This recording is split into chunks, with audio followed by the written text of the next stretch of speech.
Yeah. Hello. Welcome. To go into it. Yeah. Welcome to the Organized Chaos podcast. This will be streaming on both the main Organized Chaos channel and the podcast channel.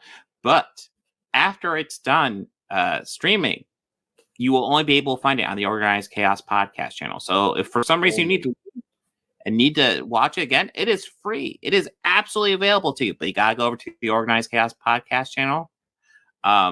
I have links all over the channel for it, and it will be right there for you, free to watch whenever you want. It's also available on most podcasting services if you just want audio version. Also, make sure to like and subscribe and follow. Yes, please. Like, comment, subscribe, follow. Please. We'd love to hear from you. Algorithm.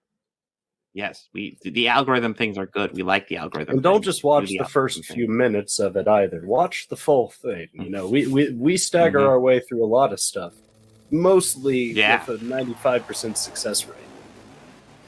Yeah, to a degree. Yeah, it's almost a success. And what's amazing is that the podcast never has any technical issues. It's always seamless in every aspect. Never. This is never. I mean, we call it the best podcast in the history of the universe, and we only call it that because it's true. Like, our there's no better way to describe this We'll podcast. do it live. Yes.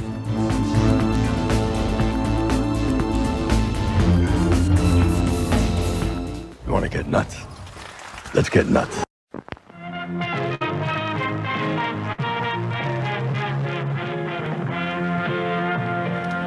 Hey, this is Future Rob here, just doing some work here at the studio, working on these vlogs and podcasts.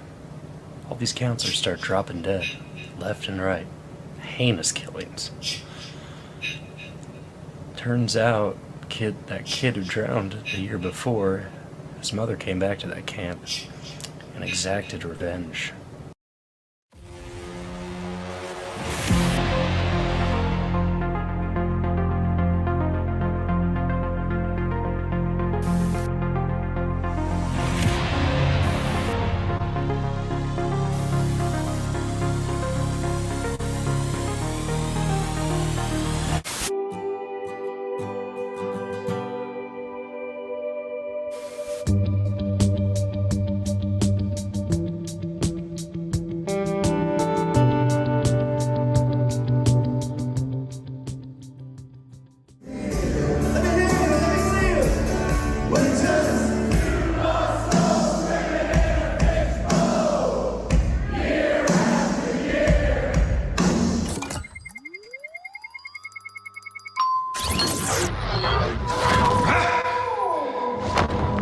I know what this place is. We protect the proper flow of time. You picked up the Tesseract, breaking reality. I want you to help us fix it. Why me? I need your unique Loki perspective. Do I get a weapon? Nah. We are all convinced that Costello has at least one mole inside the Special Investigations Unit. There are parts of my job I can't talk to you about. Getting the feeling we got a cop in my crew. Sooner or later, he's gonna find out who I am, and he's gonna kill me. There is a leak from the inside. It's real, man. Smoke him out. I'm Damien Karras. I'd like to help you. Where's Reagan? In here with us. I believe we should begin. Avoid conversations with the demon. The demon is a liar. Do not listen. That thing isn't my daughter. It is he who commands you. The power of Christ compels you. What an excellent day for an exorcism.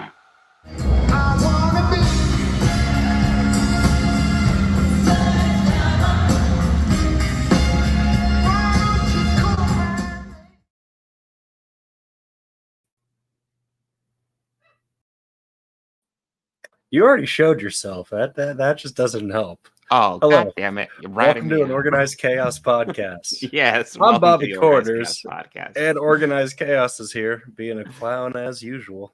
Well, no, I'm very serious. I'm very serious. I don't know what you're talking about. I don't know, man. You listen to Peter Gabriel. I don't know, man.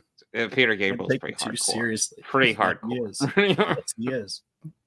But yeah, and yeah, no. If you're watching regularly, you might notice there's an episode gap. I'm still editing it. I've been working, and Comic Expo and Peter Gabriel were too close to each other, and I didn't realize how much of a time sink it would be. But it is coming together. It will be coming out in a couple days. But yeah, so episode 119 will come out before episode 118. Although you can see an episode of 118 on my main channel, but like the whole thing will be on here later. That clip, he sounded good. Dude, like he sounded great. Yeah. And it was a damn good show. It was a damn good show. Like, I'm sure you like played all the hits. Actually, that's the thing. Like, it was it was at least half new stuff. And it's one of those things at first it like immediate response was kind of disappointed, but like it's kind of sits with you because here's the thing about the new stuff. The new stuff is actually really good. Okay. And every single song had a pretty complex like setup for it. Like every like obviously you got the standard like screens for so people in the distance can see, and then then you have a stage set up. And he actually used all of the things independently. So you could use the screen as like a separate thing, but a lot of times he would also add element to the screen. Like if you notice that little clip I used, I made sure to get the screen in there because there's elements in the screen. Yeah, like the background was doing something, but Peter was still front and center. And yeah. But then the screen will do something separate, and then sometimes, usually the two screens on either side would do the same thing, but sometimes they do different things. And then there's also this circular screen that he would raise up and down depending on the needs. Okay. In the middle of the thing, and then the stage, it's a lighting setup. Like he had it set up so the lighting on the stage would change pretty seamlessly all the time. That's cool. For a couple of songs, he had like a screen in the front, so he could actually I can kind of show off a little bit of that. So let me dig it up real fast. Yeah. Because it was a cool show. Like I said, probably the biggest thing I will say I was disappointed is I didn't get Games Without Frontiers. Okay. Which was a little sad. But it was overall pretty cool. Yeah, so for the first two songs of the second set, he had this kind of screen thing set up in the front. And yeah, so he could do stuff like this pretty much in front of the stage. Okay.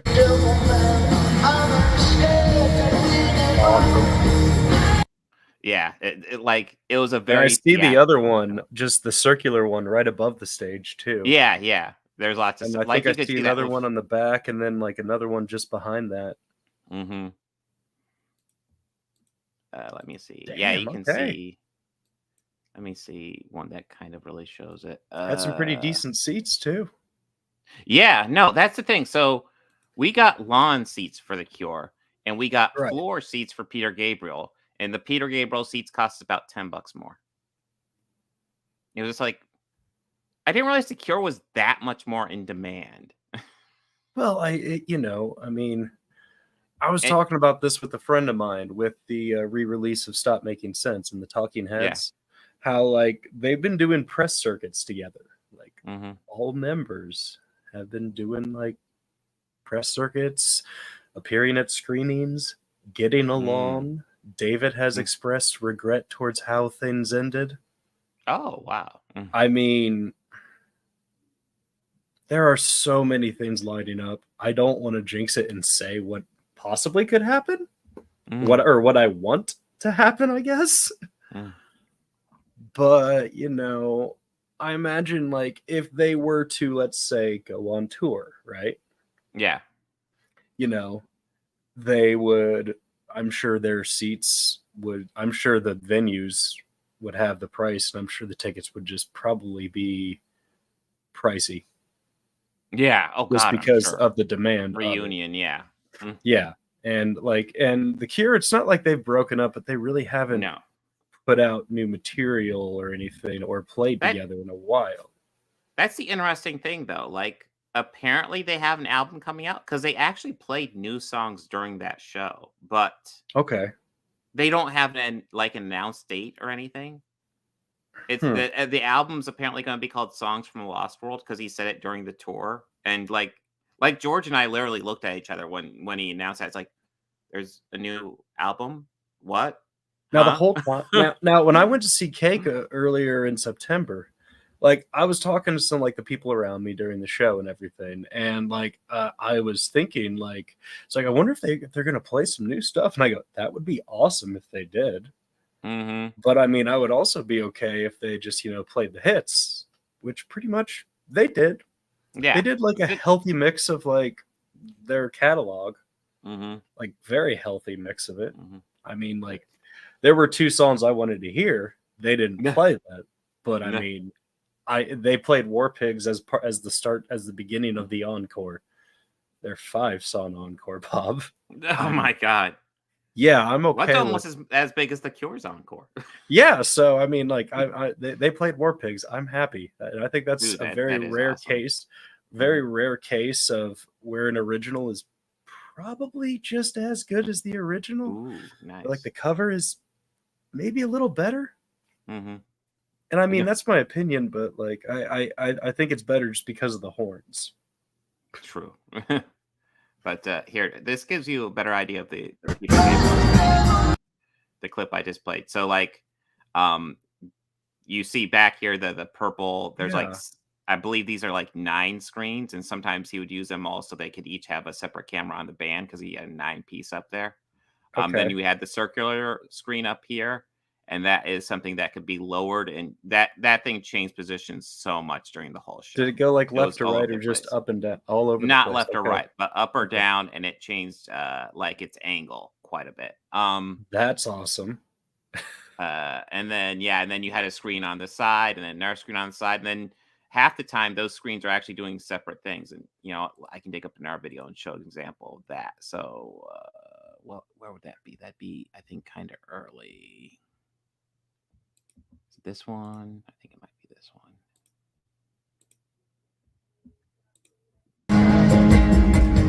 Okay, yeah. So like he's got the main show, and then you can see like when he's doing the stuff on the screen, it's kind of your standard camera stuff, but you can see it's doing like identifying people and throwing up stats and stuff like that. So yeah, it was a well thought out show, and every song had like its own like orchestrated setup, its own videos. Like it's a pretty complex stuff. That's pretty. It was cool. impressive. Yeah, that's awesome. Yeah, that's awesome. So yeah, it was a good show. And you guys will see that full coverage, and like all those clips I just showed up, you're gonna get to see all those pretty much on a video when that comes out. So guys, I just realized I haven't talked to you since you saw Peter. So yeah, dude, I've been so busy since I saw Peter. Yeah, it's all good. I can't wait to not set my alarm clock tomorrow. I'm so excited. It's been like I get it. Almost 3 weeks since I've had to just not set my alarm clock. It sounds amazing. I get it. Well, let's roll with this show so you can get to that joyous moment. I guess so. So so we decided to go ahead and look back at Loki season 1 because if you've been watching for a long time, you know that like Loki was one of the first things I started talking about on the podcast because I think the first episode of Loki lined up pretty well. But Bobby wasn't with me at that point, so he didn't cover most of them with me. I think maybe you came in for like the last episode or something. The last 2, yeah. So we haven't had a chance to like talk about Loki together, well, most of it. And I actually kind of wanted to revisit it. If for no other reason than it's been over 2 years. When I came on, I binged the entire season because I hadn't been watching. So yeah, I did, and I really liked how they built everything up and got to with the multiverse and the time authority. Yeah, all that. Like I really still liked all that. I enjoyed that whole story about how everyone at the TVA are variants. Really loved that because that's like something out of like a Twilight Zone episode. Almost. And that's just awesome. But I I really knew that the next big bad guy was going to be introduced in this, and I just thought this was a lousy introduction to him. And I really didn't like Jonathan Majors' performance in this. It's just him just being the unknowing and just docile in comparison to how we've seen him. It was off-putting to me, and I just didn't care for it. Well, I'll go ahead and give a brief summary, and then I'll go through my thoughts. So, like, yeah, this is like, so I guess I'll go ahead and talk about going into this. And I might have talked about this years ago when I started this podcast, but you know what? I'm going to talk about it again because I don't remember. Going into this, I was not. This is like the Disney show I was like least excited for, because I felt like Loki already had a good story. He died like 50 billion times. Let's just go ahead and leave him dead and move on. So I was not excited for this series whatsoever. But I was like, it's MCU. I'm gonna give it a shot. If nothing else, I'll talk about it online. And I kind of like this. So, like, essentially, what we're dealing with here is a Loki. It picks up immediately after Avengers Endgame, which is taking place during Avengers 2012, by the way. So, yeah, time. Well, we pick up from a scene we saw in Endgame, but where this literally starts is when the time traveling Avengers try to steal back the Tesseract, and they are duped by Hulk of 2012. And then Loki from 2012, remember, he grabs the Tesseract and then just disappears, but we see where he goes. And that's how they did it. And I agree with you. I wasn't looking forward to it. And for the same reasons, like, he's dead. Like, I understand that was the one that, like, before even, Endgame came out, that a lot of people were really torn or devastated that, along with everybody else we lost in that, we know Loki's not coming back. And it's just, yeah. And I always thought, well, he is the god of mischief. And if anything, that is, and that could play into it. But I kind of like that we get that Loki from that time period, the one who's still angry and hasn't experienced all the things that we saw, as opposed to experiencing over a long period of time and making that change in that arc. He kind of gets it in 10 minutes. Yeah. Well, that's so, like, we're dealing with film Loki. He is teleported. He gets teleported to the Tether, and then the Time Variance Authority show up and essentially say, "You're not supposed to be here. You're a variant." And then he gets taken to the TVA, and I kind of love the introduction of the TVA, because, like, it's introduced as, like, it's almost like this office building type thing where it's like pure bureaucracy and everything's organized to like a T. And what I love is the fact that, like, you're introducing Loki, just an absolute agent of chaos, into this super organized system. And for a while there, they've got his number pretty well. And they introduced the idea that they're going after variants, and Loki is one of the most troublesome variants because he's fucking Loki. Yeah, he's Loki. And when they introduce that, it's like, okay, kind of makes sense why Loki might be about this time variancing, because that's one of their biggest issues. I think that's a really good setup for a series. I think Owen Wilson is a great counterpart to Tom Hiddleston's Loki, kind of just more the straight-laced, just normal dude. I like their friendship throughout this. I think Sylvie is an interesting variant of Loki, because we meet lots of variants of Loki. Very few actually played by Tom Hiddleston. Surprisingly few played by Tom Hiddleston. But they have some fun with it.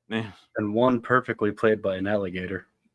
Yes, the alligator fucking steals the show. I swear to God. The pair that he teams up with near the end. Yeah.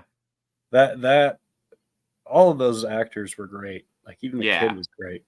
Yeah. I know the name of the older. I want to say Loki, the classic Loki. Rupert Grave, but I know it's not. No, it is. Shit. I know his name. He is a very famous actor, and now I have to Google it because I am brain farting.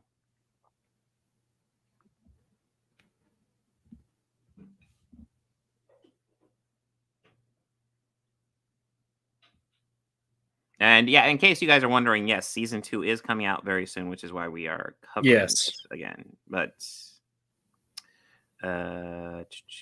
Richard E. Grant. God. I was.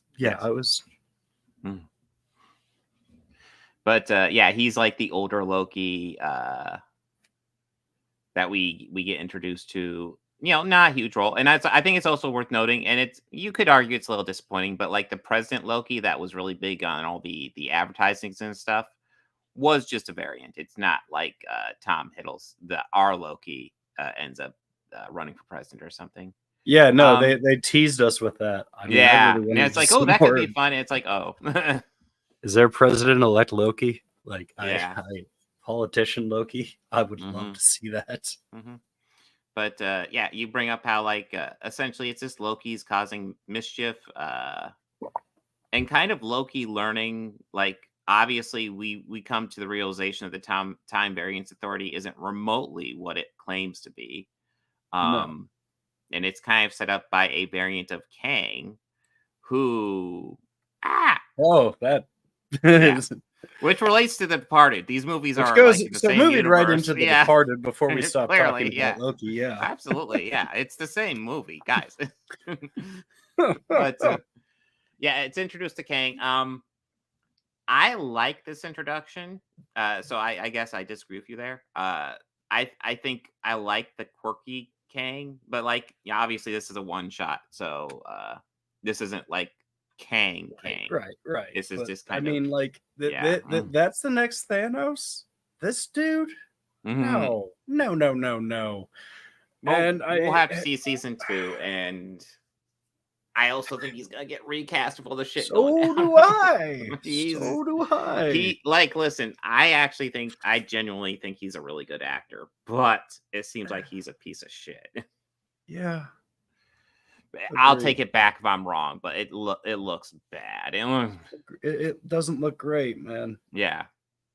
I didn't realize this the first time I watched it, but I did catch it this rewatch. I caught the Thanos helicopter. I don't know how I could have missed that.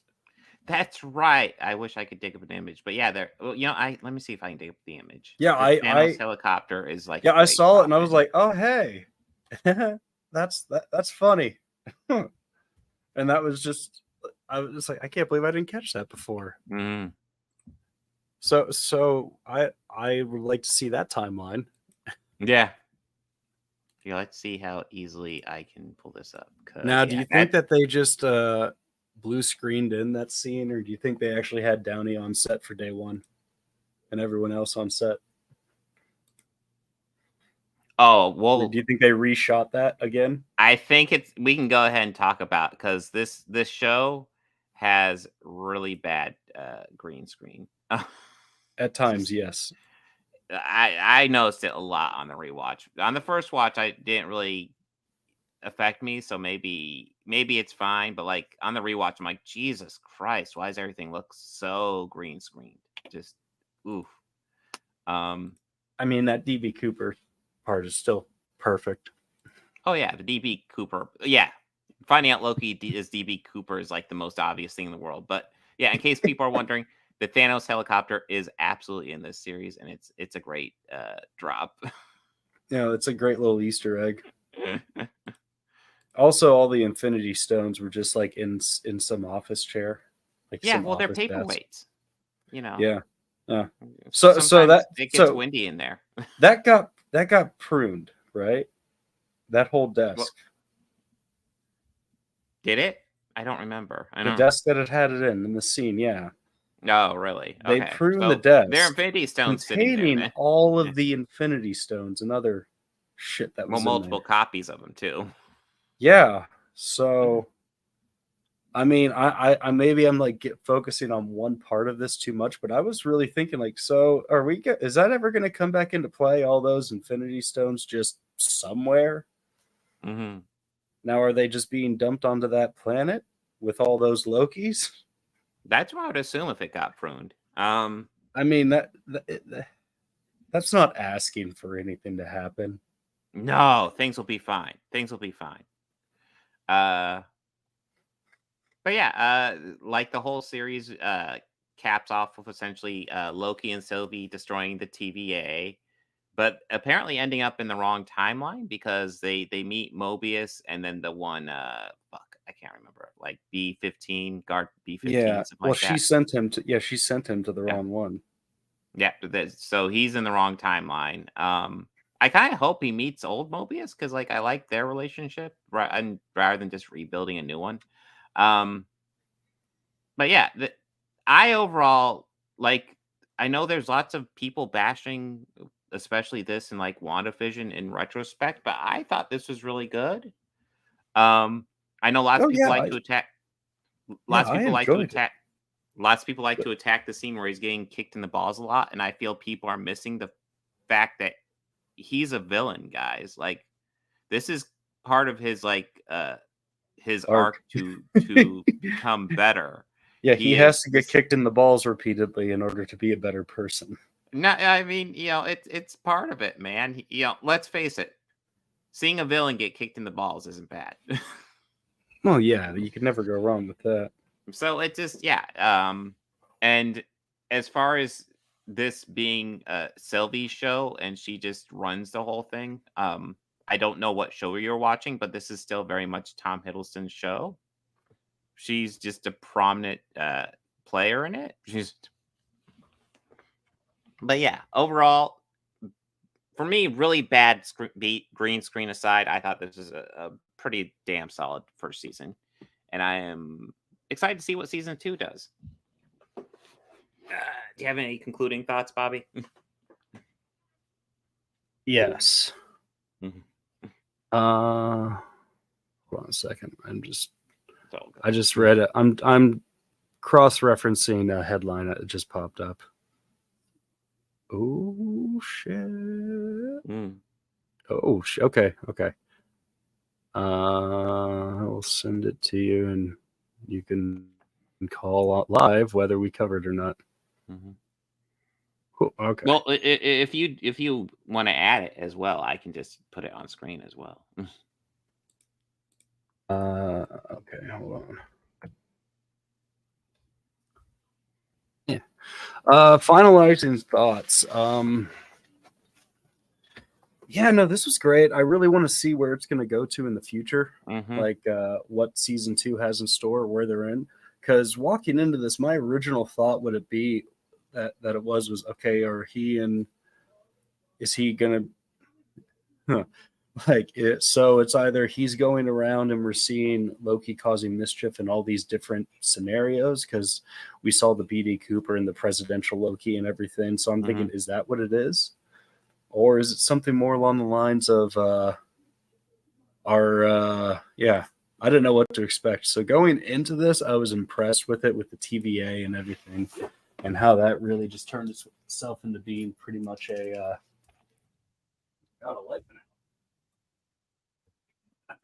there we go.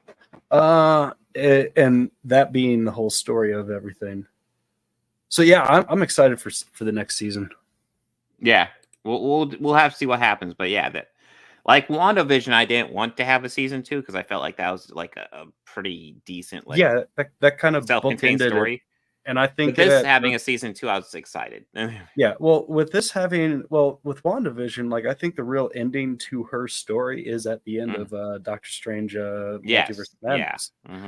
And I mean, and of course, since they're playing within the multiverse, they could always bring anybody back now. And it doesn't have to be that actress or actor. Yeah, No Way Home kind of establishes that Peter Parker can look very different. Which is cool. Which also means, like, there is a potential that we could get, like, a Chris Evans Captain America. Oh. And a Chris Evans Johnny Storm. Let's have Killmonger meet Johnny Storm. We can have some fun. I mean, Yeah, so I'm excited for this. I still just wasn't impressed. I think maybe I had read too much about the next baddie that they're going to be facing and getting that introduction to him. I was like, well, that's weak. Well, I think for me, like this obviously isn't supposed to be Kang. This is like almost like the harbinger of Kang. I mean, the three at the end of Ant-Man were more menacing than the Kane that we got through that entire movie. I mean, the Kane that we got in that, the three that had that council in the end credit scene. Oh, okay. Yeah. I could see that. But yes. Anything you want to add? Are you ready for Departed? Yeah, let's talk Departed. Departed. So what? This came out like 2006. Yeah. When I first saw it in the theater, I loved it. Like, oh my god. Yeah, it's actually it's kind of a remake actually of a Hong Kong film from 2002. Yeah, I was about to say it's a Japanese movie, isn't it? Yeah. Yeah, from Hong Kong, China, Hong Kong. Oh, am I? Okay. Yeah, it's called Infernal Affairs, and it's also loosely based off the real life Winter Hill game of South Boston. Oh, really? And I knew about the internal affairs thing. The Winter Hill game, Whitey Bulger, like that's who Jack Nicholson is supposed to be. And yeah, and hold on, I have it here. And Matt Damon's character Colin is based off the corrupt FBI agent John Conley. Oh, sure, yeah, Conley, yeah. So I guess if you haven't seen the 2006 Martin Scorsese movie, The Departed, it stars Leonardo DiCaprio as a cop who goes undercover with the mob, and Matt Damon, who is a mob guy who goes undercover with the cops. Yeah. And essentially these two guys. Jack Nicholson plays the mob boss. Yeah, Jack Nicholson's the mob boss. Martin Sheen is the cop who's in charge of Leo, yes, and Mark Wahlberg. Billy he's also Costigan. his, yeah. Mark And then Wahlberg Mark is also... Wahlberg, is very the Martin Sheen's very abrasive partner, I guess, in this. He takes they take their good cop bad cop game very seriously. Oh my god! Like Martin Sheen is very intense in this.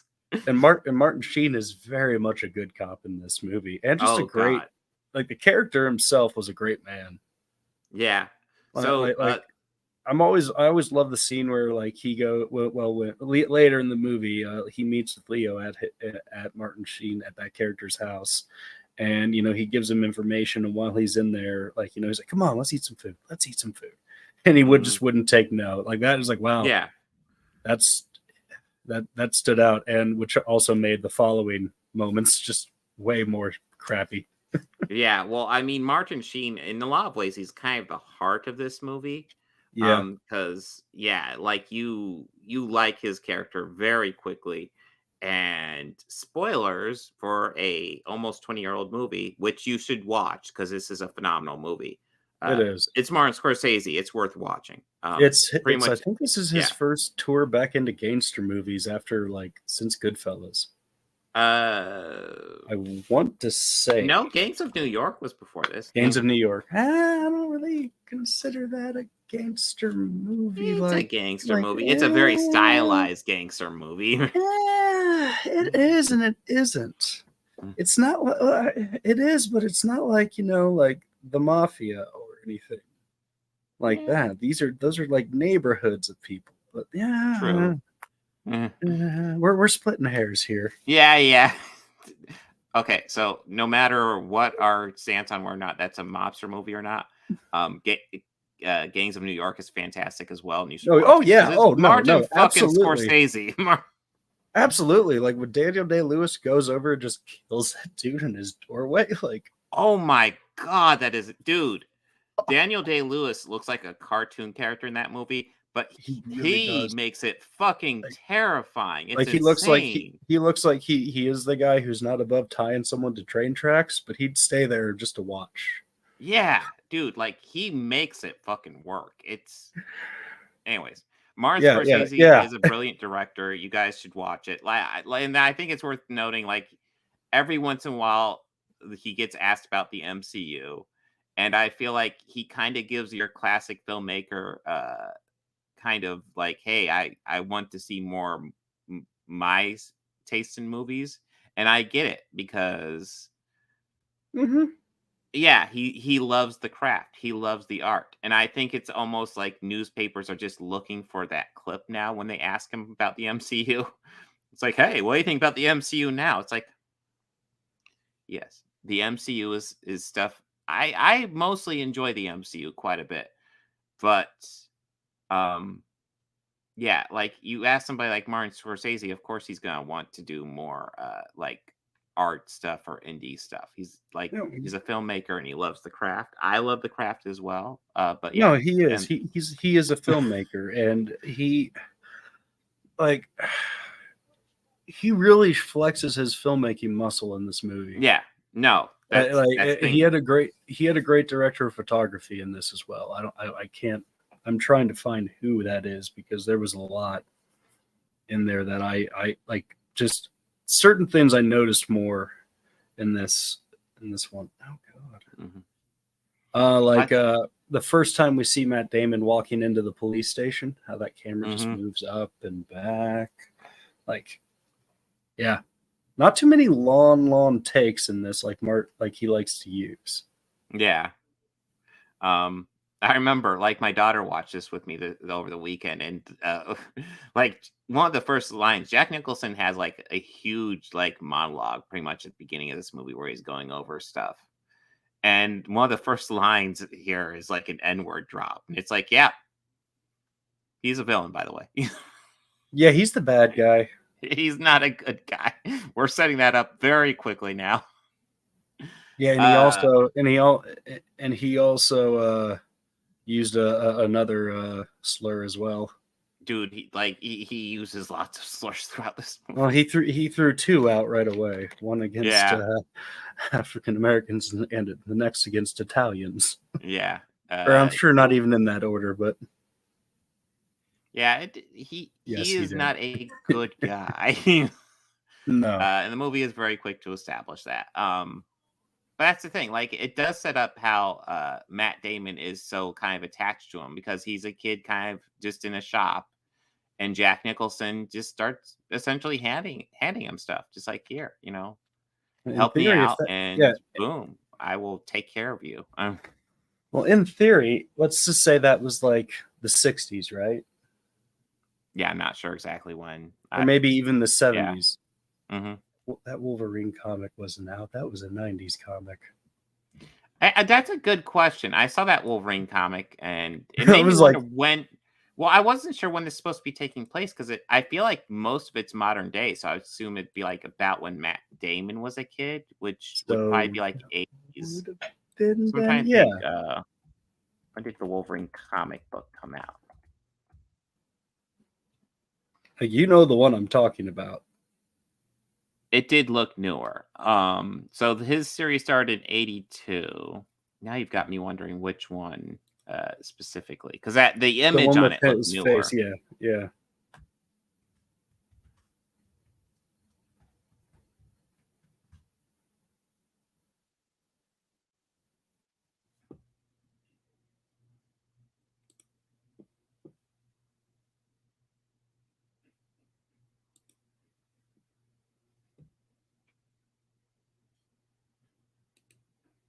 Okay, someone did pull it up. So let's see.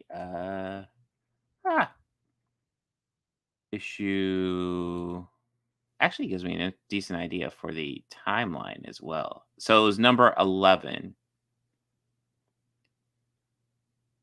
It was Wolverine issue 11, cover dated 1991. Oh, yeah, because it was probably number 11 of his main series, and I just looked up the limited series because I forgot there was a limited series to begin with. I even had the collection of that limited series. By the way, that total offshoot, the Wolverine limited series from the 80s is also fantastic and worth checking out. You know what? I'm looking at his filmography right now. like Martin Scorsese's. Yeah. And it looks like, okay, the first one that he did dealing with the mob was Mean Streets in 1973. And then I guess you could kind of argue Taxi Driver, but that's not really one. Raging Yeah, Bull, I there's actually mafia like people in there. while I kind of would argue gangs, I like Raging Bull, and then Taxi Driver I kind of wouldn't. Yeah, they're kind of but let's just, for the sake of argument, exclude that one. So it would have been Mean Streets from 73. Then he wouldn't have done another one until Goodfellas in 1990. That's after. Well, I mean, Goodfellas is his most famous movies, and then Departed is up there as well. So Yeah, people like, forget he's really known for the mob stuff, even though he does lots of stuff that isn't mob stuff. Yeah, like he did Cape Fear. I keep forgetting that from 91. Dude, like I cannot stress this enough. If you see a movie directed by Martin Scorsese, I recommend checking it out, because I'll say this, lots of his movies are usually really long, but they're usually they usually justify the length, and they're usually fucking good. Like Departed, actually 2.5 hours. He made me a fan of Leonardo DiCaprio, and it was one of his movies that made me an actual fan of his, and it might surprise you. Which one? The Aviator. Oh, dude, he does a good performance in The Aviator. Oh my god. Yeah, he really does, and that one made me go, well, because Catch Me If You Can made me go, okay, if you could act along Tom Hanks, I mean, I think you're okay. And then watching that one, going, okay, I'm a fan. And then I went back and went through some of Leo's old stuff and watched the Basketball Diaries, and that one just, nope, I'll watch anything you do after this.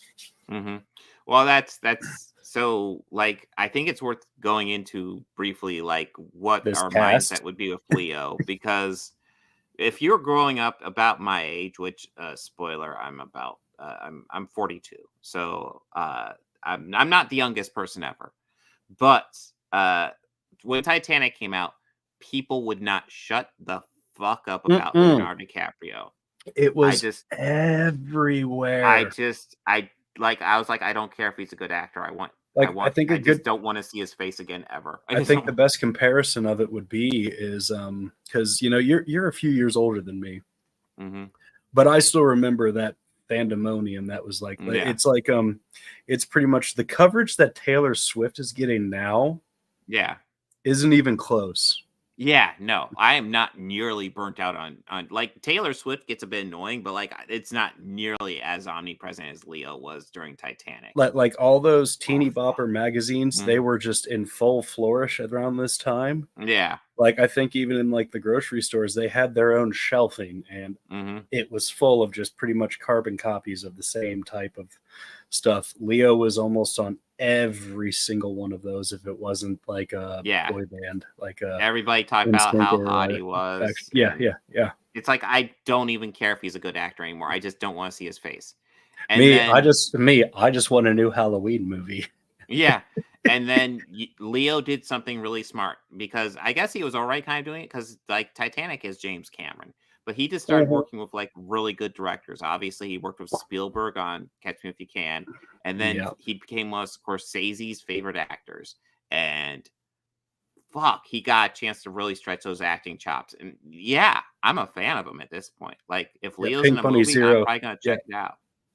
Yeah, he was actually really great in The Beach too.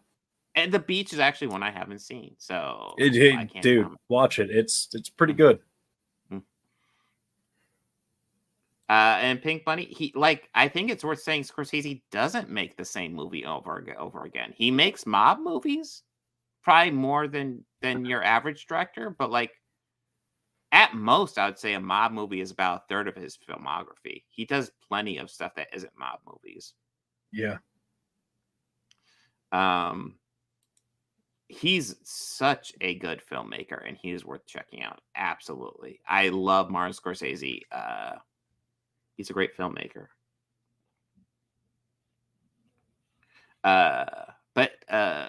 Yeah, Departed, like I said, when going back a little bit, but when I first saw this, I loved it. One of my favorite movies for a while. I definitely like as time goes by, I'd say I've maybe cooled on it a bit, but like I still think it's a fantastic movie. It's worth checking out. I think Matt Damon as the villain, dude, like I thought he was great as the villain because I so hated him so much throughout this whole goddamn movie. He is very unlikable in this. Yeah. And I remember I just read an article that just came out talking about how with this movie, the studio was begging Scorsese, spoilers for almost 20-year-old movie, they were begging Scorsese to leave either Leonardo DiCaprio or Matt Damon alive at the end. And I was just like, Matt Damon has to die. I'm sorry. Like, if I watch this movie and Matt Damon doesn't die, I loved it. I'd probably walk out of the theater and be like, I fucking hate this movie. Fuck.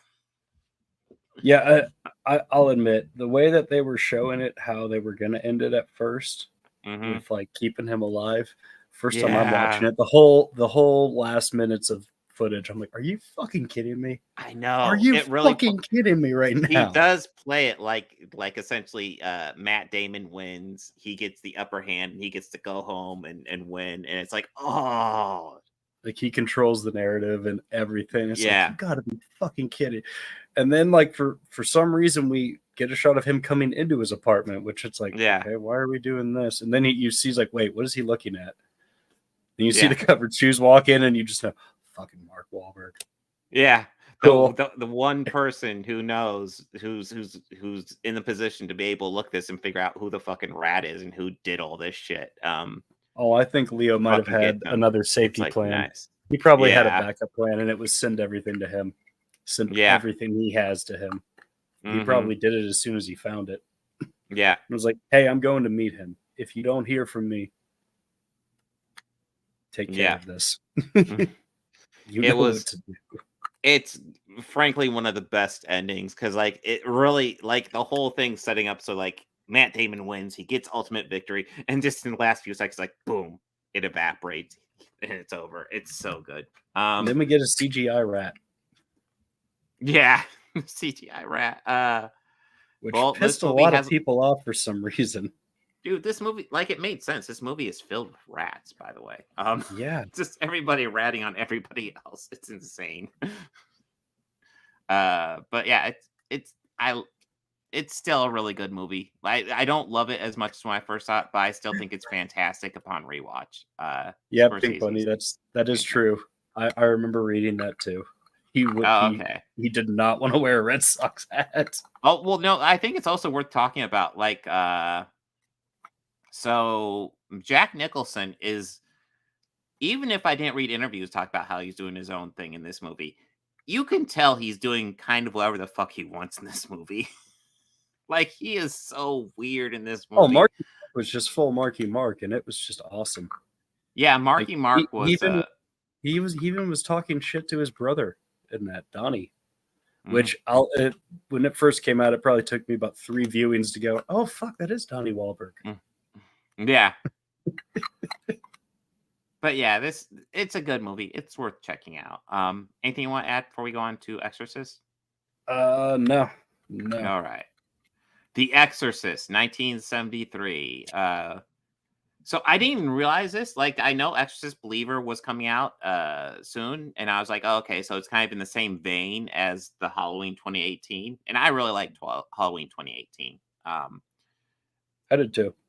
So I was like, okay, interesting. I mean, I guess that's the way to do it. But then I looked it up, and I didn't realize this until like a day or two ago that Exorcist Believer is being directed by the guy who did Halloween 2018. So yeah, you didn't know that?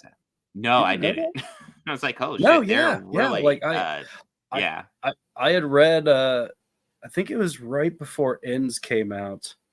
It was after Kills, sorry.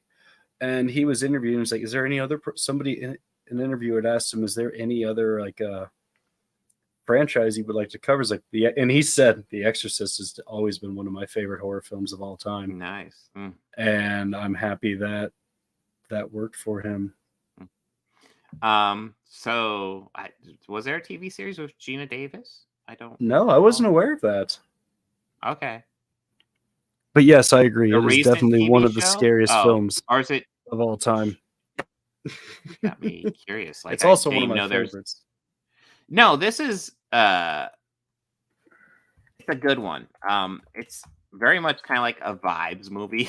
It's like I'll like the story here is actually really absurdly simple.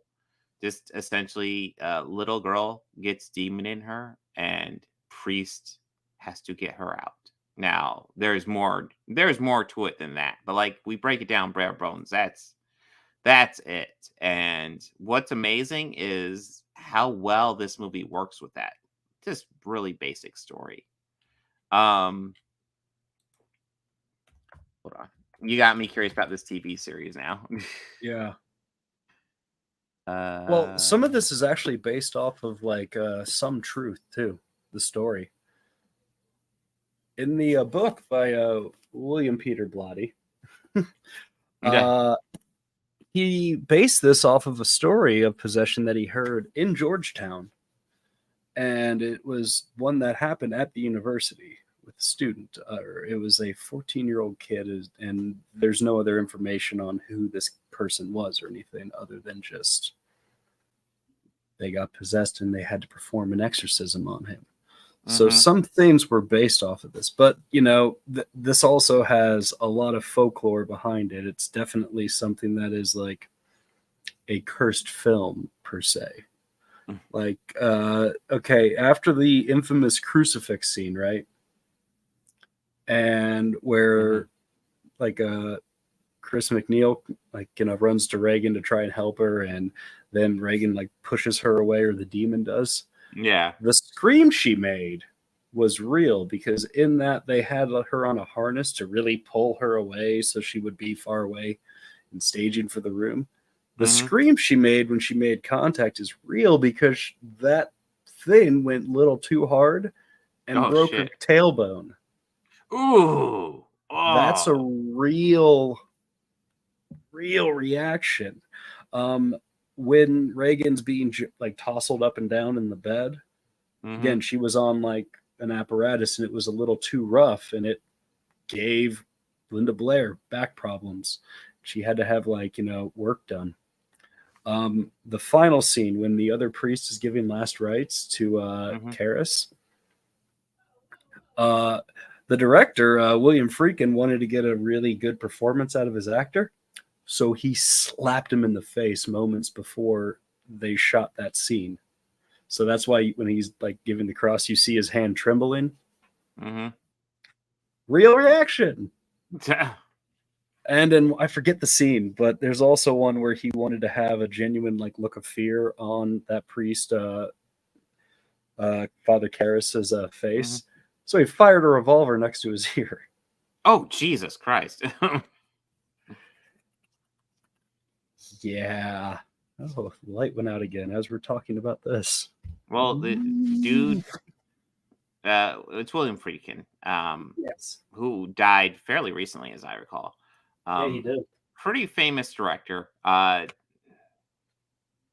think this is probably where he got his name out too, because this movie is very. He had also done the Ninth Configuration too.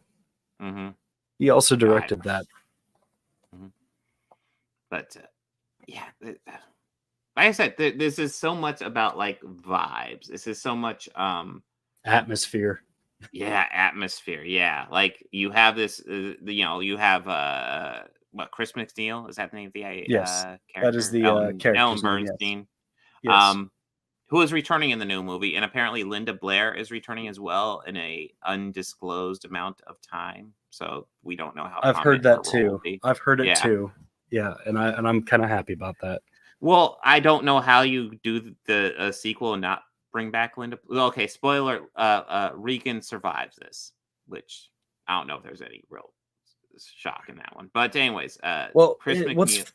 Oh, sorry. Yeah, go on. And I was just gonna say, Chris McNeil is like a fairly successful, famous actress in this movie, and her daughter seems like a good kid, just a normal kid, being a kid, and then she becomes the devil. Possessed by a demon Pazuzu. Yes. Not the devil. Oh, okay. Well, it called itself the devil. So, well, yeah. If I can't trust the devil, who can I trust? Come on. The church. Oh, I think I'd rather trust the devil. Big same.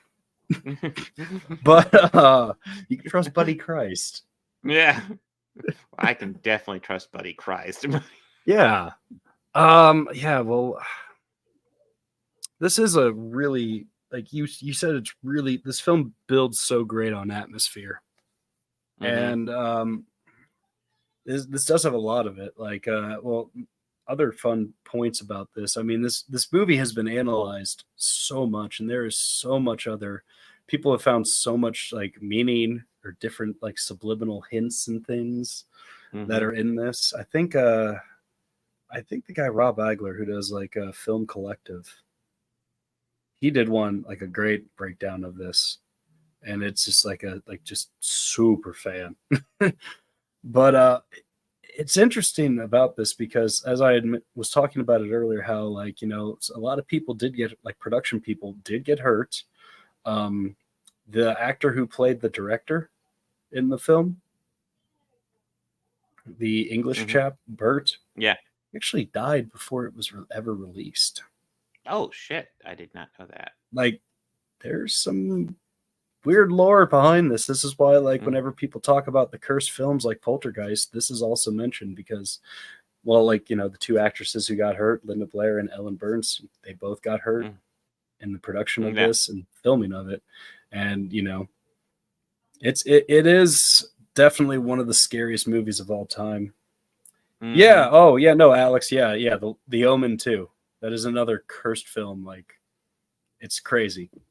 And then, listen, I'm not saying I trust the devil. I'm just saying I trust the devil more than the church. And Elizabeth Hurley. Yeah. When did that come out Hurley again? Can probably do whatever she wants. Bedazzled. Yeah. Was that early 2000s, I want to say? I want to say, yeah. Brendan Fraser was in that, yeah. Yeah.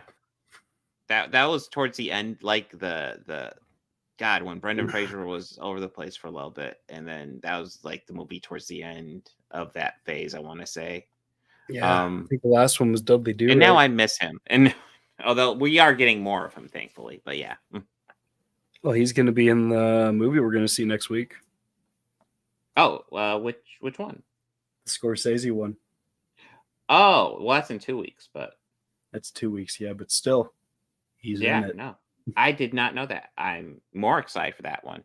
Of course, I don't know. It's a Scorsese movie. My only worry about that movie is the length, because honestly, I think it's going to be a really good movie. It's going to be 5 hours. No intermission. Listen, they hand you a catheter when you get into the theater, and thank God. Or it depends. Yeah, usually they give you a poster, and this one they're just going to give you a catheter. It has the title on. It has the title on it, so you know. Yeah. It'll be a collector's catheter. Yeah. Hang it on your wall when you're done with all your other memorabilia. just a quick run in the wash, and it's fine. Yeah. It's dishwasher friendly. Yes. But yeah, this is just like The Exorcist. It's a really good classic movie, and it is worth checking out if you've never seen it. This one is almost 50 years old too. Like, yeah, Bernstein was 41 when she did this, and now she's 91 doing the sequel. Not a young woman, but no, hey. I have a feeling that she just might be around for a little while, and then that might be it. That would be wild, because they've been advertising her involvement pretty heavily. It would be wild if like it's mostly Linda there and then she's out. Like, tease Linda, and I mean, I wouldn't be surprised if that's what it was. But I don't know. Either way, I'm still looking forward to it. Yeah, I'm still looking forward to it. I know they paid her a lot of money to come back. So, well, she didn't want to do anything related to it after 2. Yeah. anything horror. Well, she did do some things horror, but she didn't want to get even close to it. And I think the only thing that made her change her mind to do anything with it was a comedy where she got to play a parody of herself. Mm-hmm. And it was like, I think it was like from the same guys who did Airplane. It's called Repossessed. Okay. And Leslie Nielsen is in it too. Yeah, I saw that movie forever ago. I remember enjoying it, but I was also very young, so I don't know why I'd think upon rewatch. But this is this is Exorcist is classic. Yes, this is a classic movie, and I've been working my way through the book, and it's a little scarier, but it's still good. Mm-hmm. And she hasn't even gotten possessed yet, where I'm at in the book. Oh wow! So it's scary before she gets possessed. That whole bit in Iraq is very unsettling. There's stuff moving in the attic now, so. Mm-hmm. But yeah, this is an excellent movie worth checking out. Anything you want to add before we move? Nah. Just sign out. Okay. So next week, I just had it pulled up too, but I gotta reopen it. So next week we got Exorcist Believer, which I'm excited to see what they do. I'm excited to see what the follow-up to this is, because that's going to be a direct follow-up to this one. Well, I mean, Legion is technically the follow-up to this, like but I don't in Bladdyverse. I don't think that is considered like we'll you know what I'm going to say. Oh, I don't know. Listen. Yeah, I don't know what they're doing canon-wise. We'll have to see the movie and see what they consider canon, because Legion was like, we saw that a while ago on the podcast. Exorcist that was 3, a solid we watched. fucking movie. Yeah, solid movie, right? Yeah, like George C. Scott, like fuck, he's Yeah, well, what's funny about that is they had made that entire film without the last few seconds of that, the exorcism scene. Mm-hmm. And the executives were like, wait, we can't have an Exorcist 3 and not have an exorcism scene. Yeah. So the reason why that felt shoehorned in is because it was. Yeah. The movie was fine without it, I thought. Yeah, no, it was. And they also wanted the. It's definitely a sequel, but it's not like it's obviously not a exorcism style movie, which is why this story is called Legion. That's why it's called Legion. Yeah. Yeah. It's about the demon itself. Mm-hmm. But that also the studio wanted more of the original actor who played the priest in that. And since he was. And from an interview I watched with Brad Dourif, he said, well, the problem is he was suffering from wet brain. And what wet brain is, something when you're in the depths of an alcoholic bender, you can't remember anything, even if you've memorized it. Mm. So that's why in the cut we watched, Brad was featured more. Yeah. And it's a good thing because Brad Dourif is a fucking phenomenal actor. Dude, Brad Dourif is amazing. He can literally do anything. He is a chameleon.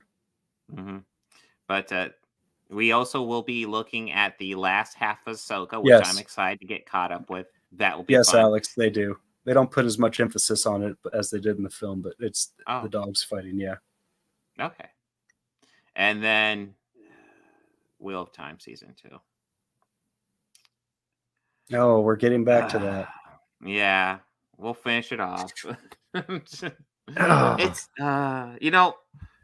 like there'll be moments in that series that give me a glimmer, and then it just goes back to not doing it for me. It's frustrating. We will see. Maybe I will put on the last half of season 2 and be like, oh, this is great, but I don't have high hopes. I don't. No, I don't either. So if you want to see me rag a bit more on Wheel of Time, probably next week will be it. And just like watch me be completely confused as to what the fuck is going on with this show. Well, it's almost like it's not made for fans of the book. It's not made for people who don't know what they're going into. What is this fucking made for? You think that's the most disturbing part of the opening, Alex? The dogs fighting? Oh no, absolutely. It does catch you off guard.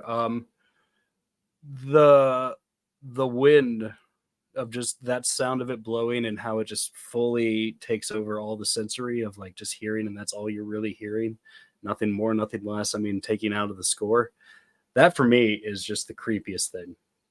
Mm-hmm. But the car always catches me off guard. Yeah. But yeah. So yeah, I guess we'll go ahead and sign out. Everyone, have a good one. Take care.